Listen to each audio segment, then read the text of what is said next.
अगर आप एक इन्वेस्टर बनना चाहते हो या अगर आप जानना चाहते हो कि वैल्यू इन्वेस्टिंग क्या होती है या आप इन्वेस्ट तो करना चाहते हो लेकिन सब कुछ खोने का रिस्क नहीं लेना चाहते, तो ये बुक सिर्फ आपके लिए है।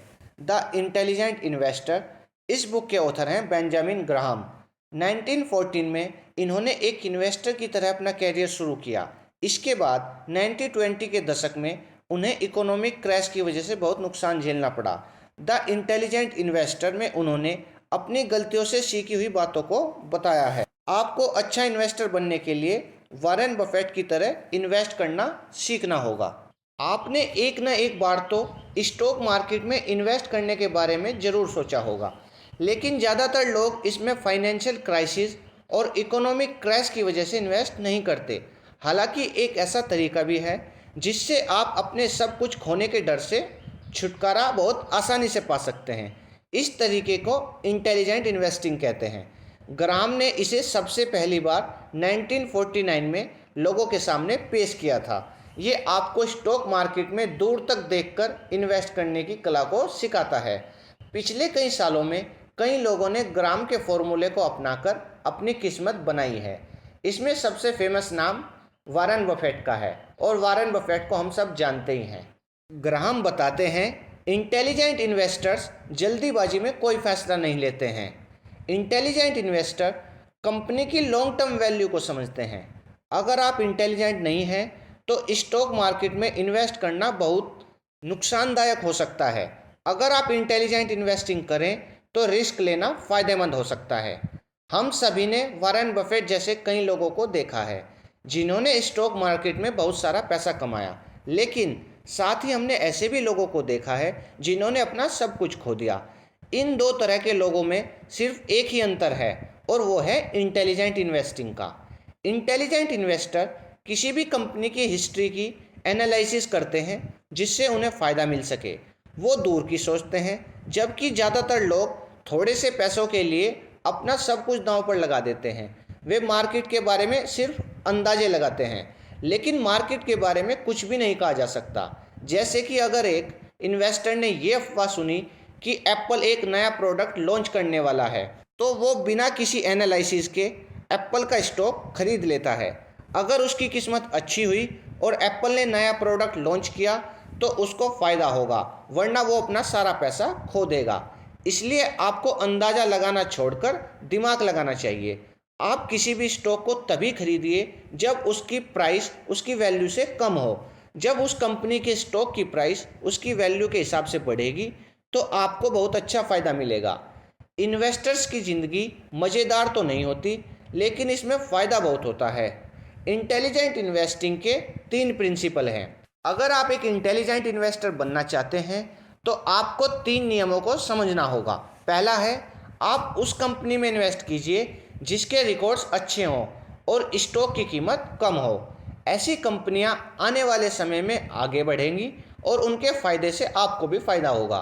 किसी भी कंपनी में इन्वेस्ट करने से पहले उस कंपनी की अच्छे से एनालिसिस कीजिए।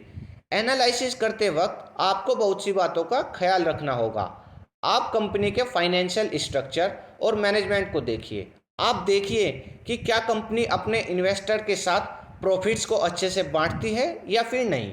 इसके अलावा आप कंपनी की फाइनेंशियल हिस्ट्री और उसके स्टॉक प्राइस को देखिए। आप जल्दबाजी में कोई फैसला कतई मत लीजिए। दूसरा, आप एक ही कंपनी में अपना सारा पैसा लगाने की गलती कभी मत कीजिए।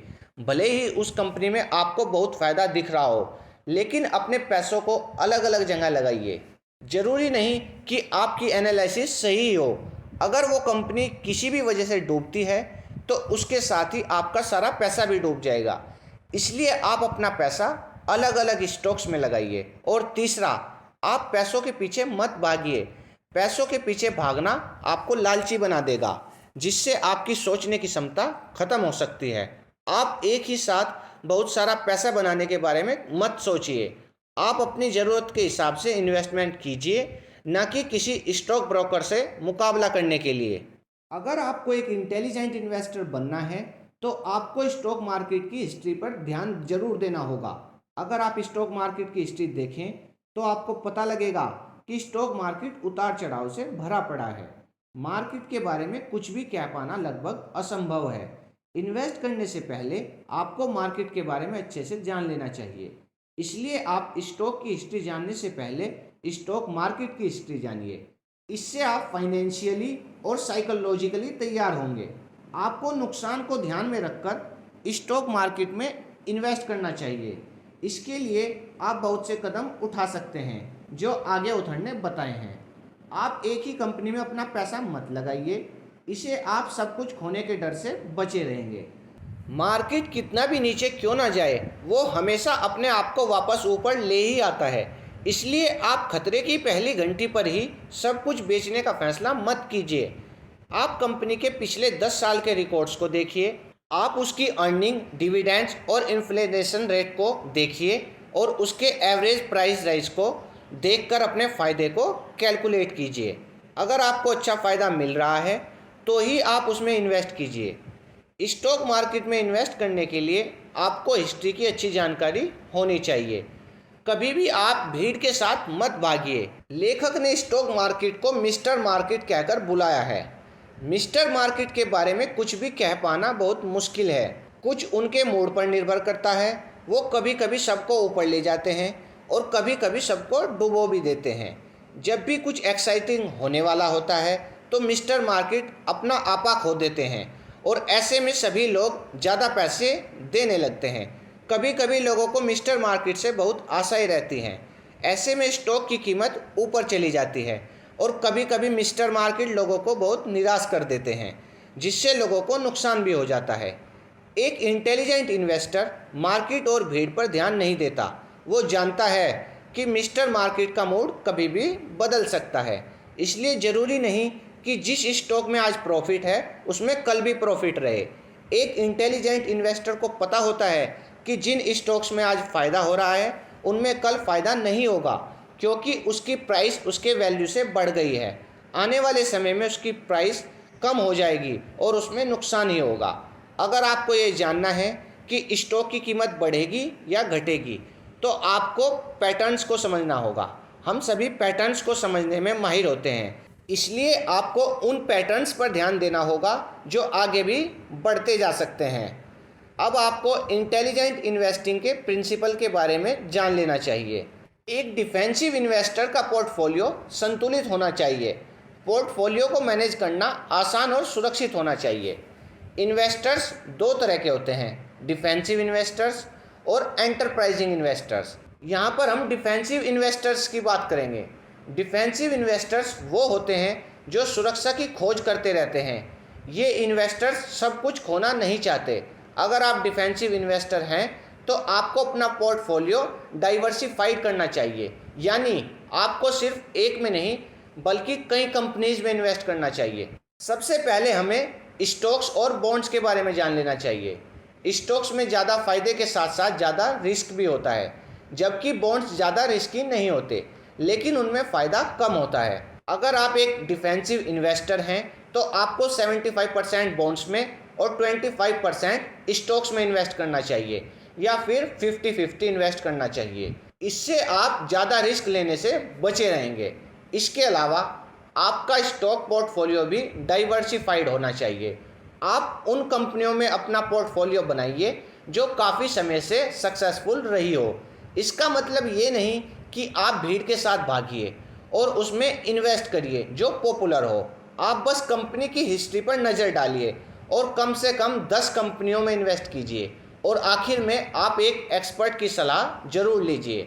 उन्हें इस बारे में आपसे ज़्यादा पता है और वे आपकी काफ़ी हद तक मदद कर सकते हैं। अगर आप एक फॉर्मूले का इस्तेमाल करते हैं तो इन्वेस्टिंग आसान है।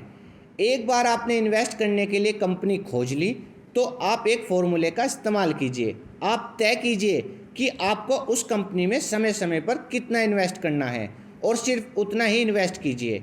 इस फॉर्मूले को रुपी कॉस्ट एवरेजिंग भी कहते हैं। आपको ये तय करना होगा कि आप एक बार में कितना पैसा इन्वेस्ट करेंगे। जैसे कि अगर आपने 3000 रुपये हर महीना इन्वेस्ट करने के बारे में सोचा है तो हर महीने सिर्फ और सिर्फ 3000 रुपये ही इन्वेस्ट कीजिए। आप एक से ज़्यादा कंपनी में इन्वेस्ट कीजिए। ऐसा करने के कुछ फ़ायदे और कुछ नुकसान भी है। फ़ायदा यह है कि आप रिस्क के खतरे से बचे रहेंगे। आपको ज़्यादा मेहनत नहीं करनी होगी। नुकसान ये है कि अगर आपको एक अच्छी डील मिलती है जिसमें आप ज़्यादा पैसे इन्वेस्ट करना चाहते हैं तो आप नहीं कर सकते, क्योंकि आपने खुद को कम पैसे लगाने के लिए बांध लिया है। आप उस लिमिट से ज़्यादा पैसा नहीं लगा सकते। एक अच्छे डिफेंसिव इन्वेस्टर को समय समय पर अपना पोर्टफोलियो चेक करते रहना चाहिए। आपको हर 6 महीने में अपने स्टॉक और बॉन्ड को एडजस्ट करना चाहिए और इस बात का ख्याल रखना चाहिए कि आप स्टॉक और बॉन्ड में उतना ही इन्वेस्ट करें जितने से आपने शुरुआत की थी। और आपको साल में एक बार प्रोफेशनल की मदद ज़रूर लेनी चाहिए जो आपको आपके फंड्स को एडजस्ट करने के बारे में सलाह दे सके। एंटरप्राइजिंग इन्वेस्टर भी डिफेंसिव इन्वेस्टर के जैसे ही शुरुआत करते हैं। एक सक्सेसफुल एंटरप्राइजिंग इन्वेस्टर और एक डिफेंसिव इन्वेस्टर में काफ़ी अंतर होता है। एंटरप्राइजिंग इन्वेस्टर कॉमन स्टॉक्स में ज़्यादा पैसा लगाता है क्योंकि उनमें ज़्यादा फ़ायदा होता है, लेकिन कॉमन स्टॉक्स में ज़्यादा रिस्क भी है। इसके अलावा एंटरप्राइजिंग इन्वेस्टर्स काफ़ी हद तक एक डिफेंसिव इन्वेस्टर की तरह ही काम करता है। एक एंटरप्राइजिंग इन्वेस्टर अपने फाइनेंशियल एडवाइज़र को अपना पार्टनर समझता है, वो दोनों मिलकर फैसले करते हैं। एक एंटरप्राइजिंग इन्वेस्टर कॉमन स्टॉक्स और बॉन्ड्स के अलावा दूसरे स्टॉक्स में भी पैसा लगाता है जिससे उसे ज़्यादा फ़ायदा हो सके। ऐसे स्टॉक्स में ज़्यादा रिस्क भी होता है, जैसे कि आपने अप्स एंड कमिंग स्टार्टअप का नाम तो सुना ही होगा और आपको लगा होगा कि ये आने वाले समय में काफ़ी सक्सेसफुल हो जाएगा। एंटरप्राइजिंग इन्वेस्टर ऐसी जगहों पर पैसे लगाते हैं, लेकिन उन्हें भी इसमें अपने सारे पैसे नहीं लगाने चाहिए। आप इस बात का ध्यान हमेशा रखिए कि आप किसी भी कंपनी में अपने सारे पैसे मत लगाइए। मिस्टर मार्केट कभी कभी बहुत बेरहम हो जाते हैं और सबको डुबो देते हैं।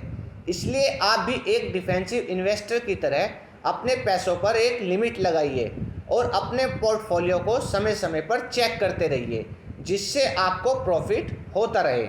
एक एंटरप्राइजिंग इन्वेस्टर मार्केट के अप्स एंड डाउन्स पर ध्यान नहीं देता। ज़्यादातर लोग मार्केट में ट्रेडिंग करते हैं, वे प्राइस गिरते ही सब कुछ बेच देते हैं और स्टॉक की कीमत बढ़ते ही सबकी तरह उसमें पैसे लगाने लगते हैं। उन्हें भीड़ के साथ चलना बहुत पसंद है, लेकिन एक एंटरप्राइजिंग इन्वेस्टर ऐसा कभी नहीं करते। आपको यूएस हाउसिंग बबल की घटना तो याद ही होगी। जब हाउसिंग की कीमत बढ़ने लगी तो सभी लोग बिना सोचे समझे उसमें इन्वेस्ट करने लगे। उन्हें अंदाज़ा नहीं था कि उसकी कीमत उसके वैल्यू से बहुत बढ़ चुकी है और अब उसमें इन्वेस्ट करना कतई ठीक नहीं है। जब कीमत बहुत ज़्यादा बढ़ गई तब पूरा मार्केट क्रैश हो गया। इसलिए मिस्टर मार्केट भरोसे के लायक बिल्कुल नहीं है। अगर कीमत बढ़ रही है तो उसमें इन्वेस्ट ना करें। एंटरप्राइजिंग इन्वेस्टर्स लो मार्केट में खरीदते हैं और हाई मार्केट में बेचते हैं। आप अपने पोर्टफोलियो को समय समय पर चेक करते रहिए और कंपनी के स्टॉक प्राइस पर भी ध्यान रखिए। अगर आपको लगे कि कंपनी का मैनेजमेंट ठीक नहीं चल रहा या उसका फाइनेंशियल कंडीशन ठीक नहीं है या उसकी प्राइस उसके वैल्यू से ज़्यादा बढ़ गई है तो अपने स्टॉक्स को बिना समय गंवाए बेच दीजिए। आप लो मार्केट में स्टॉक्स खरीदिए, जैसे कि याहू ने 2002 में इंक तामी कॉर्प को सिर्फ $1.65 प्रति शेयर खरीदा था। इंक तामी कॉर्प की कीमत उससे पहले $231 प्रति शेयर थी। एक बार उसकी कीमत आसमान छूने लगी तो मार्केट क्रैश हो गया और उसकी कीमत कम हो गई। एक एंटरप्राइजिंग इन्वेस्टर को अच्छी डील आसानी से मिल सकती है। एक एंटरप्राइजिंग इन्वेस्टर बनने के लिए आपको अच्छी और बुरी डील्स में फ़र्क करना आना चाहिए। अगर आप स्मार्ट हैं तो आप रिस्क हैंडल कर सकते हैं और काफ़ी पैसा भी कमा सकते हैं। तो आइए देखें कि आप एक एंटरप्राइजिंग इन्वेस्टर कैसे बन सकते हैं। अगर आप एक एंटरप्राइजिंग इन्वेस्टर बनना चाहते हैं तो आप वर्चुअली स्टॉक्स को खरीदना और बेचना शुरू कीजिए। आज इंटरनेट में बहुत सी ऐसी वेबसाइट हैं जो आपको वर्चुअल इन्वेस्टमेंट करने देती हैं। आप 1 साल तक इन वर्चुअल इन्वेस्टिंग वेबसाइट पर वर्चुअल इन्वेस्टमेंट की प्रैक्टिस कीजिए। अगर आपको अच्छे रिजल्ट्स मिलते हैं तो आप रियल वर्ल्ड में इन्वेस्ट करना शुरू कीजिए। वर्चुअल इन्वेस्टिंग से आपको अंडर वैल्यूड स्टॉक और कंपनी की समझ हो जाएगी। एग्जाम्पल के लिए एक फ्रिज कंपनी को ही ले लीजिए। जो पिछले 5 सालों से अच्छा परफॉर्म कर रही है, लेकिन पिछले 2 महीनों से उस कंपनी में एक प्रोडक्शन एरर है, जिसकी वजह से उस कंपनी के स्टॉक की कीमत घट गई है। उस एरर के ठीक होते ही कंपनी के शेयर्स वापस आसमान छूने लगेंगे, तो ये आपके लिए एक अच्छी डील हो सकती है। तो इस तरह आप वर्चुअल वेबसाइट का इस्तेमाल करके अच्छी और बुरी डील्स में फ़र्क करना सीख सकते हैं। अगर आप वर्चुअल दुनिया में जीत जाते हैं तो आप रियल दुनिया में भी जीत सकते हैं। इस बुक समरी से हमने बहुत सी बातें सीखी। पहली, अगर आपको स्टॉक्स खरीदने या बेचने हैं तो आपको इंटेलिजेंट इन्वेस्टर का रास्ता चुनना होगा। दूसरी बात, इमोशनल स्ट्रेस से बचने के लिए हमेशा एक स्ट्रिक्ट फॉर्मूले पर बने रहें।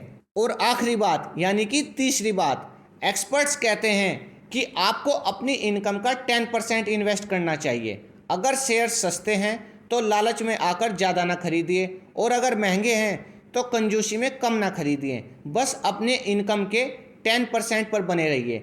ये बहुत ही अच्छा तरीका है जो आपको नुकसान से हमेशा बचाएगा।